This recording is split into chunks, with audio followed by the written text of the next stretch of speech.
Sono iniziative private, uno dei soldi suoi ne fa quello che vuole, non vedo nessun conflitto di interessi, nulla di nulla, mi sembra semplicemente probabilmente qualcuno che ha provato a dare una mano al calcio Venezia, mi sembra una cosa positiva, poi che vada in porto o no, io so che è molto difficile quando si fanno imprese che vada in porto, e lo dico da imprenditore, ma non ci vedo nulla di strano, anzi a me fa piacere, cioè pensare che c'è gente che si dà da fare, comincia a darsi da fare per lo sport, per le attività, ce ne fossero tanti così. Pur ammettendo le difficoltà di un'operazione come questa, il sindaco Brugnaro appoggia l'iniziativa di un gruppo di imprenditori che ha già scatenato numerose polemiche in città di istituire Ponte della Libertà, la società che dovrebbe sviluppare il progetto dello stadio da calcio a Tessera.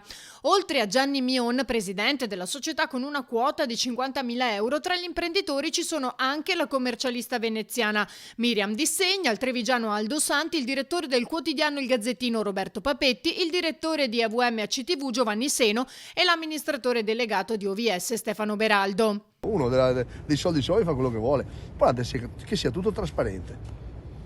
Tu investi dove vuoi, cioè, ma scusa, potete comprare le azioni in borsa o no? Cioè, io non so ma siamo in una società del 2000, cioè, siamo andati oltre. Cioè, le persone devono essere libere di fare le cose, devono essere sempre nei limiti ovviamente della legge, delle regole, eccetera.